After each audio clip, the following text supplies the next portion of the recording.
met you at least 10 years ago. It might have even been closer to a dozen years ago, when you were young and inspiring and or inspired and working hard to, I guess, establish yourself and establish a business. And, you were with a partner back then, but I mean, you were always really impressive. And now, this many years later, I've been kind of following along, following your journey, and you have been crushing it. Very, very impressive for a young man. And I say that only because I've recently become an old man, technically, senior citizen. So, anyways, Balazs, thanks again for joining me. So, let's kick it off. Tell me, and tell the audience, if somebody walks up and says, Balazs, what do you do? What's your answer to that question these days? Yeah, awesome to be here, Patrick. I think it was back in 2004 or something. So roughly ten years ago, definitely. And that was long before I became a millionaire. Also, it was just that phase of my life where I wanted to, I knew I would, I'd figured it out one way or another. And the search was on at that point, right? I was really looking for different business models, different ways that I could apply myself with my strengths, with my gifts. And it took me a while, like many people, right? It's trial and error. Start this, doesn't work out, you pivot, you don't really look at it as a failure. Like, I tried, it wasn't for me. I went over here, did something else. And in 2013, I actually came back to a business model that I had in my life for 5 years, but I didn't see it clearly and effectively. And what it was is high ticket direct sales. So essentially, that's what I do today. I also do many other things, coaching, mentorship, and some other personal brand businesses that I built in addition to that. But my core main business is high ticket direct sales on a global scale now in over 100 countries. We've helped thousands of people create freedom in their lives with our business model, and really looking to take it to the next level now at this stage 10 years later. Yeah, and I've watched your journey along the way, and watch your own evolution and your development. I remember back in those days where you were actually trying to figure out how to be a great speaker and what should I do, and we had a few conversations around that early on. Of course, you went on to do some great things. So when we talk about high ticket, give us some background of what those sales represent and kind of where you have gone with it. Yeah. So, in the coaching and mentorship space, people consider anything over $1,000 starting to get into higher ticket price points. And then there's obviously a range of stuff with there. So we operate primarily in the $5,000 to $15,000 price range. And we're going, seated business, sorry, um, person to person sales, not business sales, not enterprise sales, right? So we're really working with everyday people that have all different backgrounds, all different ages, skill sets, experiences, all different walks of life, helping them transition from traditional jobs, traditional businesses that are very time consuming, and helping them transition into more of an automated online business that gives them more freedom, more flexibility, allows them to travel, spend time with their families. So we operate in the 15K price range would be top line. And the nice thing about it is it pays out 50 to 70% commission. So when you look at like real estate sales, for example, we're right along the similar commissions without having to sell something that costs hundreds of thousands or millions of dollars in many cases. Obviously, luxury real estate's a different story, but we have $6,000-$7,000 commissions on a $15,000 sale. And so people very quickly can replace their full-time incomes, and the average person doesn't require that much money to come home, spend time with their families, etc. So it's been really a passion project for me, along with it being a big business, because I'm trying my best as my mission and purpose to just create freedom in families' lives so they can actually spend time together, unlike the majority of people out there that never really see each other very much. Yeah, and you've certainly done that for yourself, and you've gone on to continue to kind of grow your brand and grow your business. But give us a little bit of detail into the product, and what got you started on the path of Enagic and Kangen, I guess it is, and they go together. So give us a little bit Yeah. more background on that. Yeah, so I'll rewind a little bit just for all the audience who doesn't know my story. So my story began me immigrating from Hungary, Eastern Europe, when I was a little boy with my parents, and they were really in pursuit of a life of freedom, but in a different context. Back then, Hungary was a communist country. There wasn't any opportunities for people there. And so they wanted to escape that and go somewhere else. And it was basically Australia, America, and Canada that they were really set their eyes on. And it just happened to work out that we ended up in Canada. So from there, I grew up in an environment that my parents were super hardworking. My dad was in construction, drywall, things like that, Yep. and my mom was working as a cleaner. And so both of my parents worked really hard. We didn't see them at all, really. And so I created this like love hate relationship with money, because part of me as a kid who didn't understand what money was and why it's important and how you earn it and things like this, I just really hated it because it seemed to be the thing that stood between me, my parents, and quality time and things like that. So I just grew this hatred towards it. And then as I grew a little older into my early teens and high school and things like that, I started to shift that attitude towards falling in love with the idea of solving the game of money. So I had this hatred that I knew wasn't going to serve me, and I shifted it to like, wait a second, maybe I just got to learn what other people know that are wealthy, that are free, that have this beautiful lifestyle. And I'm like, there's something that they know that I don't know, and my parents didn't know it, and nobody's taught it to me. So I went on this pursuit to try to crack the code and figure that out for myself. And that's how it all started.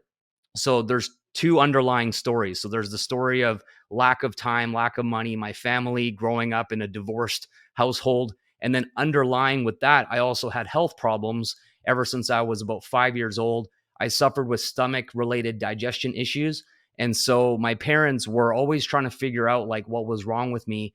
And we changed our diet. I had supplements, cut things out, allergies, you name it, went to the doctor, the hospital, all these kinds of tests. And it was really annoying in some ways because I would feel like garbage, like really in pain, a lot of discomfort, kind of all the symptoms of like the Pepto-Bismol symptoms, right? The stomach Mhm. ache, the can't go to the bathroom, the heartburn, all the things. And so I was always in a mild discomfort. But when I went to the doctor and they did tests and stuff, they always said that I was healthy. It's like they came back, you're a perfectly healthy young man. And I'm like, but I feel like shit. Like, how am I supposed to actually uh, believe that I'm healthy? So there was this huge disconnect. So this went on for a decade. And when I was about 16 years old, the doctors finally determined or diagnosed me with a condition called gall sludge.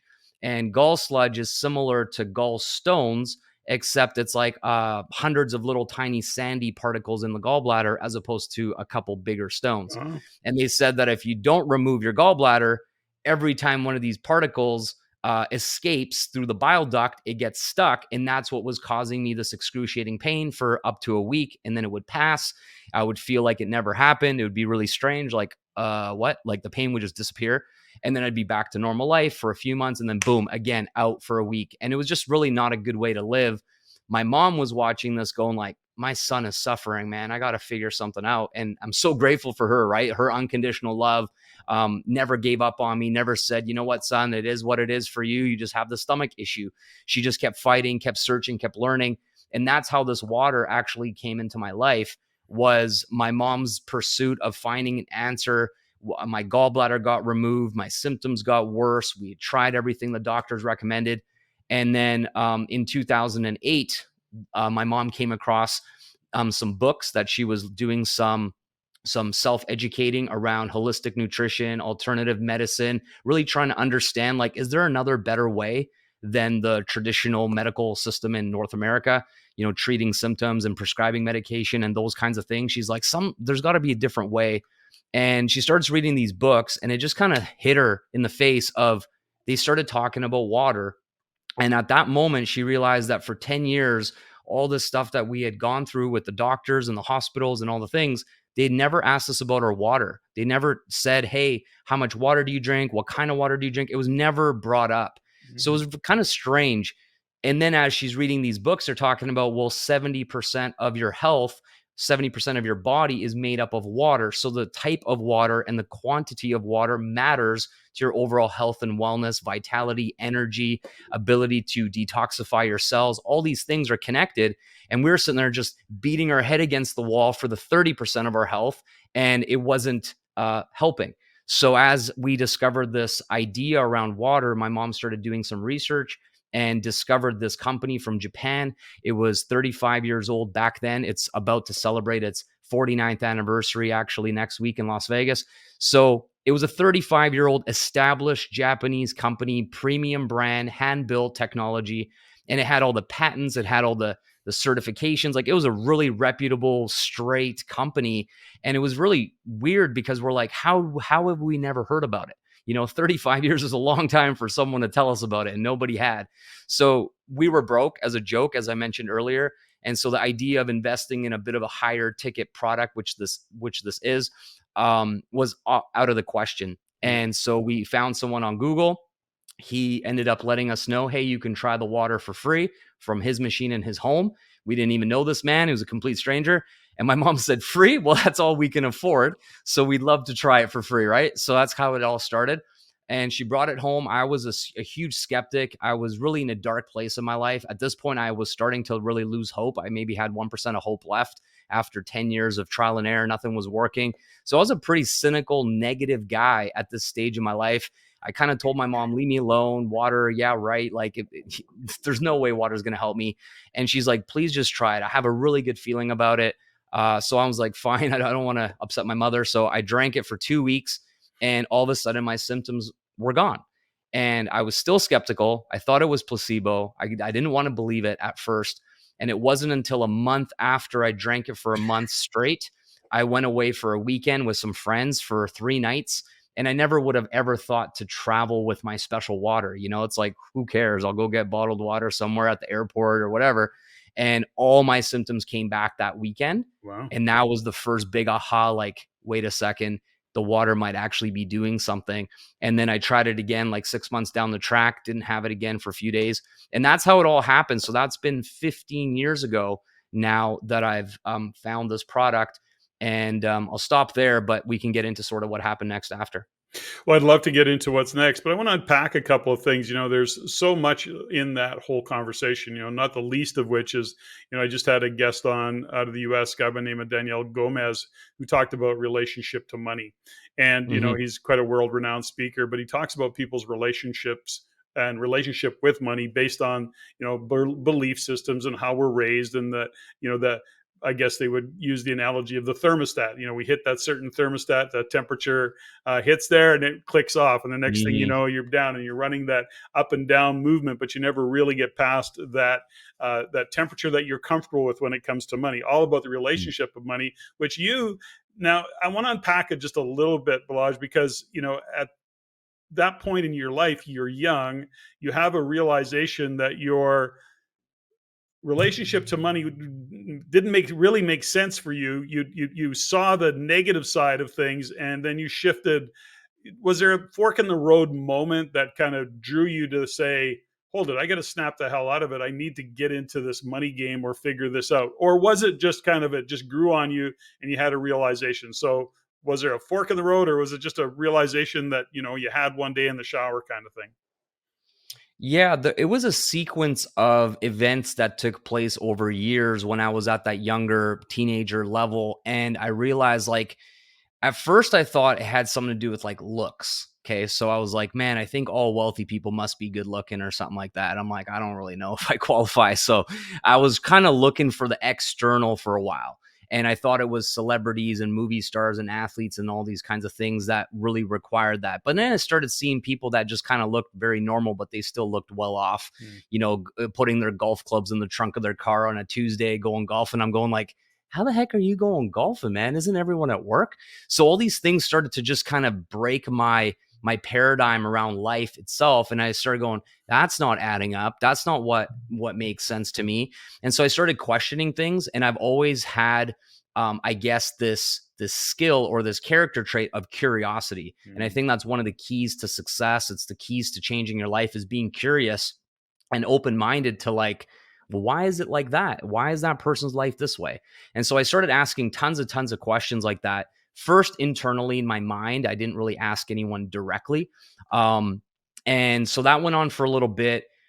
Then I was a wandering generality when it came to working, where I didn't feel worthy of applying for a job that I wanted. So I never actually put my resume in or tried to get any jobs. I always got these hand me down jobs. So basically, through the grapevine, someone would say, "Hey, so and so's looking for a guy to be a roofer. You want to be a roofer?" And I'm kind of going, I don't got anything better to do. All right, cool. Next thing you know, I'm a freaking roofer, right? And I'm like, have no interest in roofing and I'm doing this stupid job.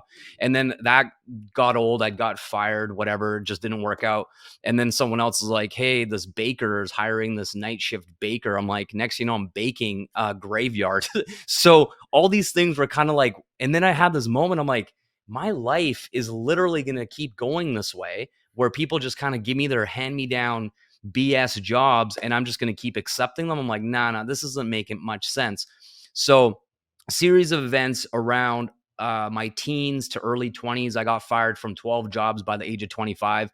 And then what I realized at this point is that I was unemployable. I realized that my mind was never okay with being told what to do, not because I was disobedient necessarily, but I was always problem solving. I'm like, that's not very efficient. I think I could do that better, but people didn't like that. So I became a threat. I became someone who wasn't like just a worker bee in the company. And so they always found a way to get rid of me, right?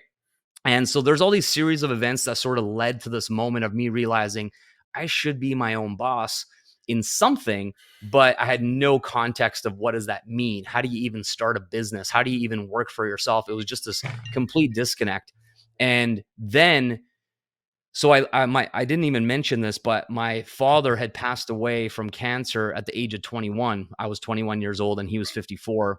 And it kind of flipped my world upside down because around that age is when I thought I would start like being groomed by my father to become a man. So I was like starting to feel ready. I'm like, I don't feel like a kid anymore. I don't feel like a teenager anymore. And then right at like 21, I'm going, all right, man, I'm ready to figure out this man thing. You know, how do I become a man? And I lose my dad. And so all of a sudden I'm like, well, who's going to help me with this now? So I felt super lost for a while. And then when I was 24, I had met my first mentor. I didn't even know what a mentor was at that moment. But he sort of took me under his wing, and his name was Darren. And Darren, what was really cool about him is he gave me these little micro assignments. And basically, his perspective was if I give you a micro assignment, like go read this book, and when you're done, let me know. If I did it, I would be a student who's ready for, you know, help, mentorship, coaching. But if I just ignored it and never came back, he's like, well, you're not someone I want to help change their life or something. And I just kept delivering these micro assignments. He said this, I did it, came back. And so he helped me actually with a lot of those things. But that was the transition for me, was questioning, being curious, opening up these new pathways of, wait a second, is that possible for me? Is that a reality that I could work towards? And then exploring that and sort of going in those directions whenever opportunities came up.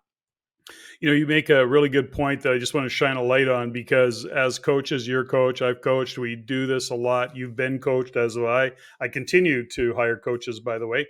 The point Same. is, you know, we often ask the question, you know, are you coachable? And people just Mhm. really don't understand that, you know, there's nothing more frustrating than trying to work with somebody who says they are wanting to achieve something, but they're literally not coachable. You know, and I say to those people, I'm sure your intentions are great, but I can't want something more for you than you want it for yourself. So when you're So true. ready, then go ahead. In the meantime, we pass on it. So I only say that as kind of one of those moments that it's a coachable moment on a podcast to remind Mhm. people that you have to ask yourself, are you really coachable? Are you ready to take direction? Because you just gave a great illustration of what that means. And you know, you parked your ego. You didn't have any ego around it. You didn't push back. You just said, okay, I'll go do that. And you, in fact, went and did that. So I love that kind of moment in time, story to share.